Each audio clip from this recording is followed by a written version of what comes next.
Hallelujah បាទអរគុណព្រះដ៏បរិសុទ្ធសម្រាប់ព្រះម្ចាស់យេស៊ូវគ្រីស្ទជាព្រះអង្គសង្គ្រោះរបស់យើងបាទសូមឲ្យព្រះម្ចាស់បានសោយរាជ្យហើយគង់នៅជាមួយយើងអស់កលជានិច្ចបាទអរគុណព្រះអង្គបាទមុនដែលយើងស្ដាប់ព្រះបន្ទូលជាមួយគ្នាសូមឲ្យលោកអ្នកបងប្អូនទាំងគ្នាបានងាកឆ្វេងហើយងាកស្ដាំហើយមើលមុខគ្នាហើយនិយាយថាអ្នកជាមនុស្សពិសេសរបស់ផងព្រះយេស៊ូវគ្រីស្ទបាទអ្នកជាមនុស្សពិសេសរបស់ផងព្រះយេស៊ូវគ្រីស្ទបាទ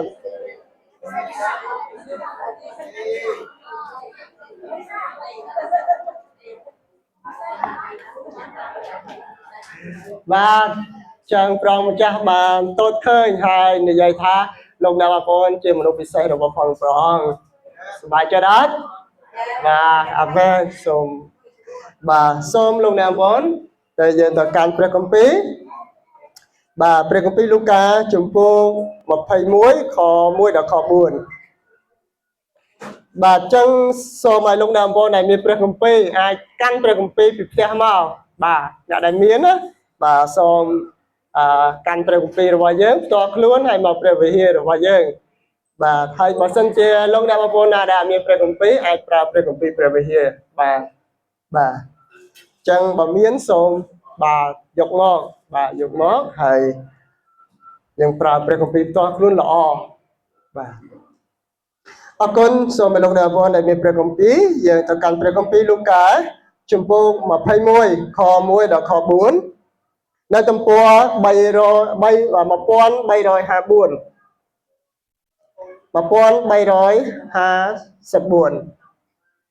បាទក្នុងកាន់ព្រះគម្ពីរលូកាជំពូក21ខ1ដល់ខ4អាមែនបាទសូមលោកអ្នកបងប្អូនយើងនឹងអានជាមួយនឹងគ្នាបាទសូមសំឡេងតែមួយសម្រាប់ជូន1 2 3នោះទ្រង់ក្រឡេកព្រះនេត្រតទៅឃើញពួកអ្នកមានកំពុងតែដាក់ប្រាក់ដងវាយក្នុងឃ្លាំងទ្រង់ក៏ឃើញស្ត្រីមេម៉ាយក្រម្នាក់ដាក់ថ្វាយតែ2ស្លឹងគត់រួចទ្រង់មានបន្ទូលថាខ្ញុំប្រាប់អ្នករាល់គ្នាជាប្រកបថាស្រីមេម៉ាយតក្រនេះបានដាក់ដង្វាយលើសជាងគេទាំងអស់ត្បិតអ្នកទាំងនោះសុទ្ធតែយកពីរបស់សំណល់ខ្លួនមកថ្វាយតែឯស្ត្រីនេះនាងបានយកពីសេចក្តីកំសត់របស់ខ្លួនមកថ្វាយវិញគឺនាងបានថ្វាយសេចក្តីទាំងប៉ុន្មានដែលមានសម្រាប់នឹងចិញ្ចឹមជីវិតខ្លួនផងបាទសូមអធិដ្ឋានសម្រាប់ឲ្យព្រះមកទានពរដល់ព្រះបន្ទូលនៅព្រឹកនេះ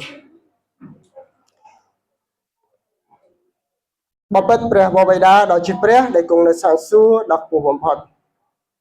សូមអរព្រគុណទ្រង់នៅព្រឹកនេះដែលព្រះម្ចាស់នៅតែអនុញ្ញាតឲ្យប្រទានពរដល់ពួកបរិសុទ្ធរបស់ផងទ្រង់បានញែកចេញសម្រាប់ការថ្វាយបង្គំនៅព្រឹកនេះព្រះម្ចាស់សូមឲ្យព្រះបន្ទូលព្រះអង្គម្ចាស់បានមានបន្ទូលមកកាន់ជីវិតរបស់ទូលបង្គំម្នាក់ៗនៅព្រឹកនេះហើយឲ្យព្រះបន្ទូលព្រះអង្គម្ចាស់បានចូលមកកាន់ជីវិតប្រលឹងវិញ្ញាណរបស់កូនតាមរយៈវេលាព្រឹកនេះផងដែរព្រះម្ចាស់អើយសូមប៉ះពាល់សូមព្យាបាលសូមឲ្យបានហូរនៅក្នុងប្រលឹងហើយវិញ្ញាណរបស់កូនដោយសារព្រះបន្ទូលរបស់ទ្រង់កូនអរព្រគុណទ្រង់សូមថ្វាយព្រះបន្ទូលនៅព្រឹកនេះថ្វាយដាច់ក្នុងព្រះនាមព្រះម្ចាស់ព្រះយេស៊ូវគ្រីស្ទអាមែនបាទនៅក្នុងព្រះគម្ពីរលូកាជំពូក21ខ4ដល់ខ1ដល់ខ4ដង្វាយរបស់ស្ត្រីមេម៉ាយ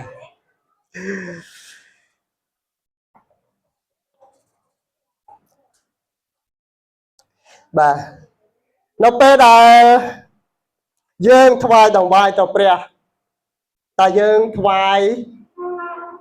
ដោយរបៀបណាតើលោកអ្នកបងប្អូននៅពេលដែលយើងបានថ្វាយដង្វាយរបស់យើងទៅព្រះតើយើងថ្វាយដង្វាយរបស់យើងដោយរបៀបណាដោយរបៀបណាលោកអ្នកបងប្អូនបាទចឹងយើងនឹងមើលនៅក្នុងព្រះគម្ពីរលូកាជំពូក21 kho mua được kho buồn bà nơi trongព្រះគម្ពីរលូកាយើងឃើញមានពីរផ្នែកទី1គឺដង្វាយរបស់អ្នកមានបាទដង្វាយពួកអ្នកមានហើយទី2គឺដង្វាយមេម៉ាយតួក្របាទមេម៉ាយហើយតួក្រទៀតបាទលោកអ្នកបងប្អូនទាំងគ្នាយើងមើលនៅទីនោះព្រះវត្តមានរបស់ព្រះអង្គម្ចាស់យេស៊ូវគ្រីស្ទនៅក្នុងព្រះវិហារនៅខាងមុខនៃការដាក់ដង្វាយចឹងលោកអ្នកបងប្អូនព្រះយេស៊ូវព្រះអង្គបានតតឃើញដង្វាយពួកអ្នកមានបានថ្វាយទៅកាន់ព្រះហើយព្រះអង្គក៏បានតតឃើញស្ត្រីមេម៉ាយតក្រម្នាក់បានថ្វាយដង្វាយទៅព្រះដែរប៉ុន្តែអ្វីដែលគួរឲ្យអស្ចារ្យបំផុតគឺព្រះអង្គម្ចាស់យេស៊ូវគ្រីស្ទបានសពរហតីនឹងដង្វាយរបស់ស្ត្រីមេម៉ាយតក្រដែលបានថ្វាយតែពីរស្លឹងបាទហេតុអីបានជាព្រះយេស៊ូវបានតតឃើញហើយសរសើរដល់ស្ត្រីមេម៉ាយដែលគាត់បានថ្វាយដង្វាយតែពីរស្លឹងលោកអ្នកបងប្អូនទាំងគ្នានៅពេលដែលយើងថ្វាយដង្វាយទៅកាន់ព្រះតើយើងនឹងថ្វាយដោយរបៀបណាតើយើងនឹងថ្វាយរបស់ដែលយើងប្រើប្រាស់រួចហើយនៅអ្វីដែលយើងប្រើប្រាស់រួចហើយសល់ទៅយើងយកមកថ្វាយចំពោះព្រះឬ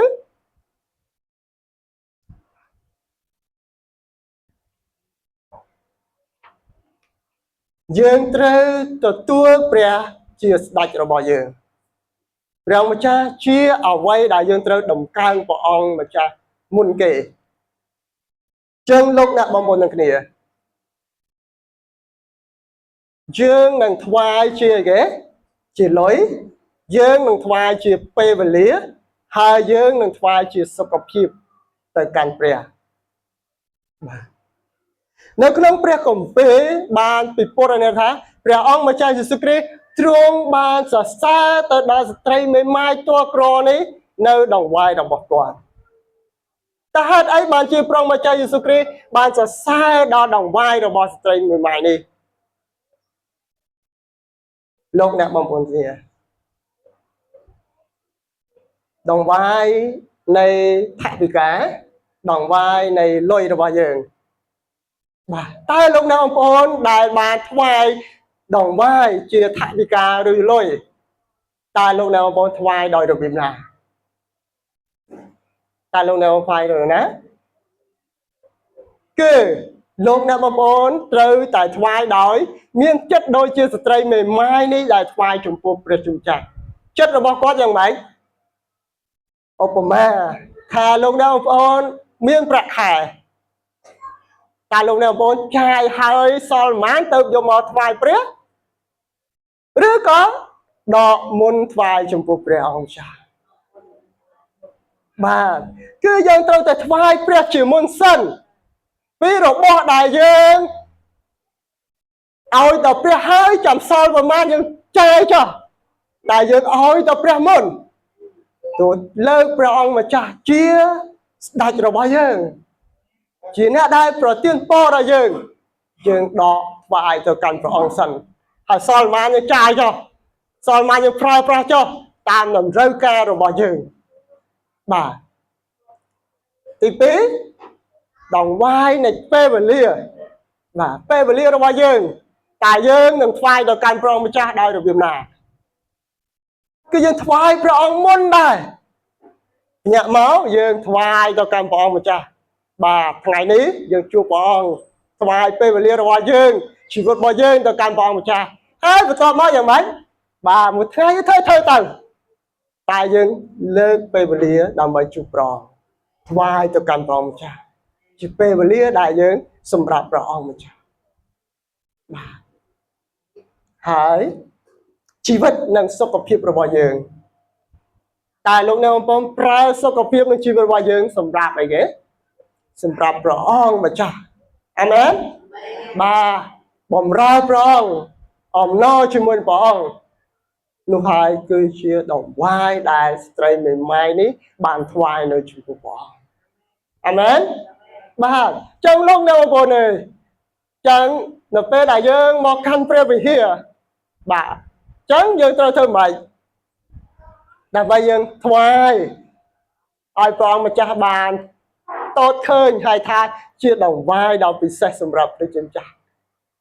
មុនដែលមកទីនេះសូមរៀបហើយ500ក៏ដោយ1000ក៏ដោយរៀបទុកហើយបាទដកទុកឲ្យហើយមកដល់ព្រះអង្គម្ចាស់ថ្វាយចំពោះព្រះអង្គអត់លូទៅកញិកកញុកមកទេនោះគឺជាដង្វាយដែលយកគេដែលសល់បាទចាយឲ្យសល់យកមកដល់ថ្វាយព្រះដូចជាដង្វាយដែលព្រះអង្គម្ចាស់ប្រាប់ថាអ្នកមានចឹងជាដង្វាយដែលគេសល់នោះមានន័យយ៉ាងម៉េចគេប្រើប្រាស់អស់ចិត្តហើយគេលើកយកមកថ្វាយព្រះបាទចឹងគឺជាដង្វាយមួយដែលព្រះអង្គម្ចាស់ថាដែលព្រះម្ចាស់បានសរសើរដល់ស្ត្រីមេម៉ាយបាទតើក្រហើយមានតែពីរថ្លឹងទៀតហើយថ្វាយនៅចំពោះព្រះអង្គម្ចាស់នោះគឺជាដង្វាយដែលបានរៀបចំទុកសម្រាប់ព្រះជាម្ចាស់បាទលើកមកហើយ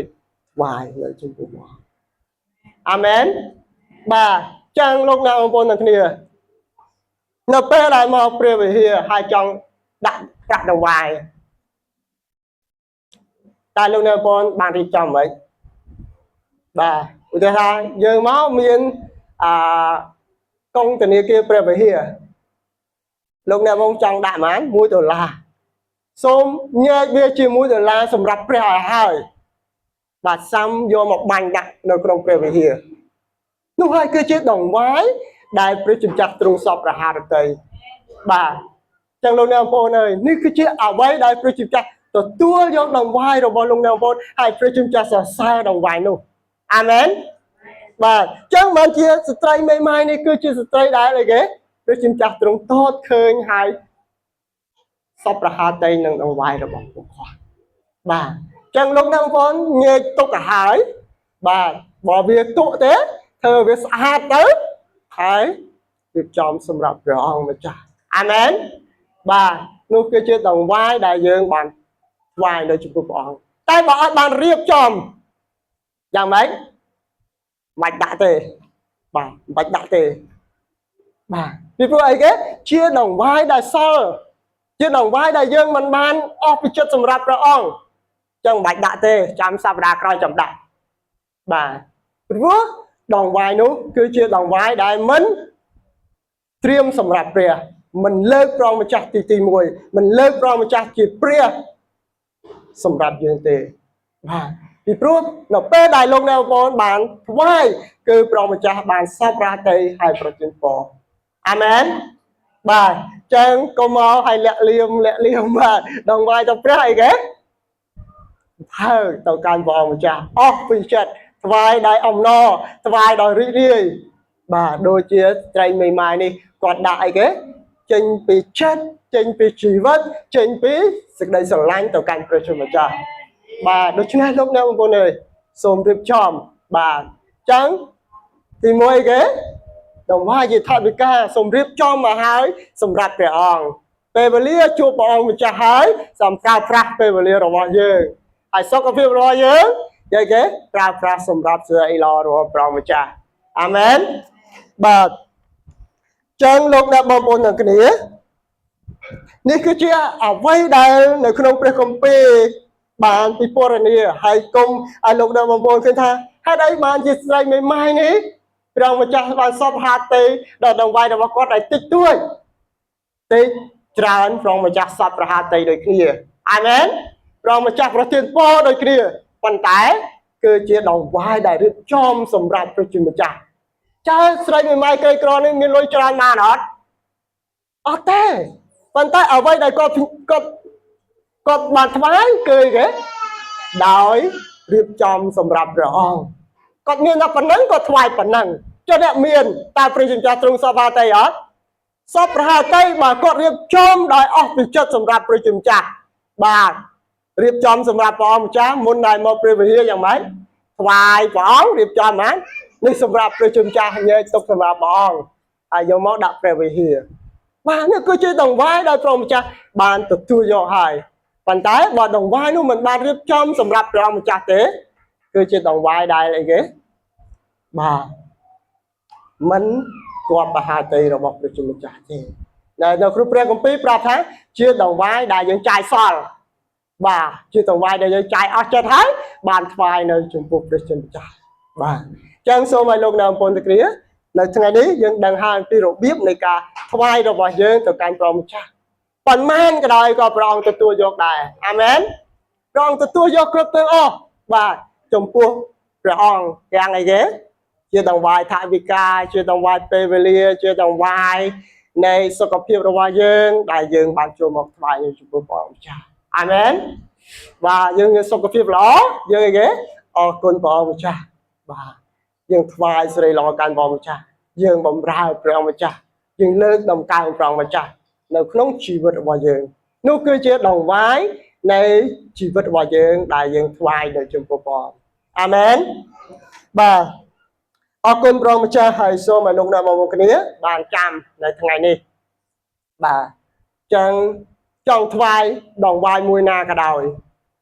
បាទមានដង្វាយច្រើននៅក្នុងព្រះវិហារមានដង្វាយមួយភាគក្នុងដងដង្វាយអរព្រះគុណដង្វាយស្ម័គ្រពីចិត្តដង្វាយសន្យាបាទនោះសិតតែជាដង្វាយប៉ុន្តែនៅពេលដែលលោកអ្នកបងប្អូនថ្វាយសូមរៀបចំមកឲ្យសម្រាប់ព្រះអង្គម្ចាស់បាទហើយថ្វាយនៅចំពោះព្រះអង្គម្ចាស់បាទនោះគឺជាដង្វាយដែលព្រះម្ចាស់បានទទួលហើយប្រទានពរដល់លោកអ្នកបងប្អូនទាំងគ្នាអាមែនបាទអញ្ចឹងសូមឲ្យលោកអ្នកបងប្អូនឃើញអំពីដង្វាយដែលព្រះម្ចាស់បានប្រទានពរដល់លោកអ្នកបងប្អូនទាំងគ្នាគឺនៅថ្ងៃនេះតាមរយៈអីគេដង្វាយរបស់ស្ត្រីមេម៉ាយតក្រនេះបាទតែថ្វាយនៅចំពោះព្រះអង្គម្ចាស់សូមឲ្យលោកអ្នកបងប្អូនបានរៀនហើយធ្វើក្នុងអ្វីដែលព្រះម្ចាស់ទ្រង់បានសពរតីឲ្យយើងទាំងអស់គ្នាបានធ្វើគឺគេគឺឲ្យយើងបានញែកបាទជាមុនសម្រាប់ព្រះជាម្ចាស់បាទជាមុនសម្រាប់ព្រះម្ចាស់តែមួយប៉ុណ្ណោះនោះហើយគឺជាដង្វាយដែលយើងបានថ្វាយនៅចំពោះព្រះអង្គម្ចាស់សម្រាប់ជីវិតរបស់យើងទៅកាន់ព្រះម្ចាស់អាមែន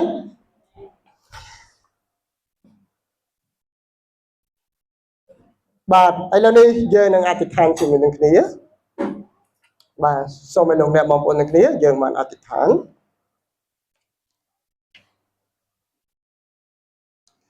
សូមឲ្យលោកអ្នកបងប្អូនបានអធិដ្ឋាន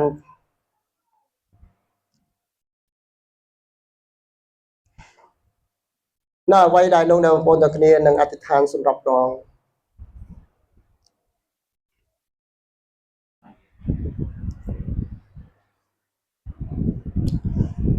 ឲ្យយើងបាននឹកព្រះអង្គម្ចាស់ហើយលើកព្រះអង្គម្ចាស់ជាស្ដេចរបស់យើងហើយលើកទ្រង់ជាព្រះនៃយើងហើយសូមអ្វីដែលយើងបានធ្វើគឺសម្រាប់ព្រះអង្គម្ចាស់ជាដំបូងបំផុតដូច្នេះសូមឲ្យលោកអ្នកបងប្អូនបានអធិដ្ឋានទៅកាន់ព្រះម្ចាស់សូមឲ្យព្រះម្ចាស់បានប្រទានពរសម្រាប់ការដែលយើងទាំងអស់គ្នាបានធ្វើហើយជាការដែលធ្វើឲ្យគប់មហាតីដល់ព្រះម្ចាស់សូមឲ្យទ្រង់បានឲ្យយើងរាល់គ្នាបានចូលមកកាន់កន្លែងមួយដែលព្រះម្ចាស់បានទតឃើញហើយសរសើរដល់អ្វីដែលយើងបានថ្វាយនៅចំពោះព្រះម្ចាស់ថ្វាយទាំងថវិការបស់យើងថ្វាយទាំងពេលវេលារបស់យើងថ្វាយទាំងសុខភាពជីវិតរបស់យើងទៅកាន់ព្រះម្ចាស់ដូច្នេះសូមឲ្យយើងទាំងអស់គ្នាបានដំកើងឡើងនៅវេលាដែលយើងទាំងអស់គ្នាបានលើកព្រះម្ចាស់ជាអ្វីរបស់យើងដូច្នេះនៅថ្ងៃនេះសូមឲ្យលោកអ្នកបងប្អូនបានពលិសំឡេងសូមឲ្យអ្វីដែលយើងបានថ្វាយនៅចំពោះព្រះម្ចាស់គឺជាតាដែលព្រះម្ចាស់បានទតឃើញហើយប្រទានពរដល់យើងទាំងអស់គ្នាទាំងថវិការបស់យើងទាំងពេលវេលារបស់យើងទាំងសុខភាពរបស់យើងដែលយើងទាំងអស់គ្នាបានថ្វាយនៅចំពោះព្រះម្ចាស់ហើយសូមឲ្យព្រះម្ចាស់បានប្រទានពរដល់យើងគ្រួសារយើងហើយដល់កិច្ចការរបស់យើងដល់ការសិក្សារបស់យើងដល់អ្វីរបស់យើង đại dương mình click pi pro mà cha sầm khăn chiêng ở vậy vậy chẳng hạn luôn bây giờ xong rồi lúc nào bố mà ai thì than cho mình nhé xong mình lừa sầm lên hẹn than cho cam pro cha sầm lên cho mình nhé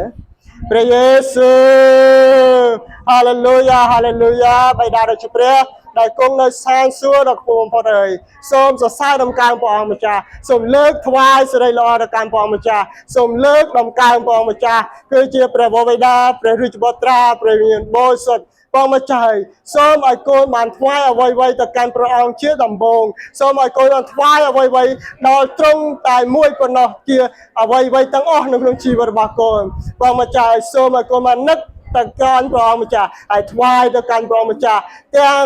របស់ដែលកូនមានទាំងពេលវេលារបស់កូនទាំងសុខភាពទាំងជីវិតរបស់កូនគឺកូននឹងថ្វាយនៅចំពោះព្រះអង្គម្ចាស់តែមួយប៉ុណ្ណោះព្រះម្ចាស់សូមប្រមាសពរាត្រីហើយប្រទានពរដល់អ្វីៗដែលកូននឹងបានចូលមកនៅចំពោះព្រះអង្គម្ចាស់នៅពេលនេះព្រះម្ចាស់នឹងឲ្យកូនបានទទួលនៅព្រះពរព្រះអង្គម្ចាស់ដូចជាព្រះម្ចាស់បានទតឃើញនៅស្ត្រីមេម៉ាយតក្រនេះដែលគ្មានអ្វីសោះប៉ុន្តែថ្វាយដោយអស់ពីដួងចិត្តរបស់គាត់ទៅកាន់ព្រះម្ចាស់ហើយយកព្រះម្ចាស់ជាអ្វីៗរបស់គាត់តែមួយប៉ុណ្ណោះព្រះម្ចាស់ឲ្យសូមឲ្យព្រះម្ចាស់បានធ្វើឲ្យកូនទាំងអស់គ្នាខ្លាចទៅជាអ្វីៗដ៏ធំរបស់ព្រះម្ចាស់នៅក្នុងជីវិតរបស់កូនព្រះម្ចាស់នឹងប្រទានពរដល់ដៃរបស់កូនដល់ជីវិតរបស់កូនដល់កម្លាំងរបស់កូនដល់សុខភាពរបស់កូនដែលកូននឹងថ្វាយនៅវាគ្រប់ទាំងអស់សម្រាប់ព្រះអង្គម្ចាស់តែមួយហើយឲ្យព្រះម្ចាស់បានចូលមកការពារថែរក្សាឲ្យប្រទានពររបស់ដែលកូននឹងប្រើប្រាស់របស់កូនដែលចាយវាយរបស់កូនដែល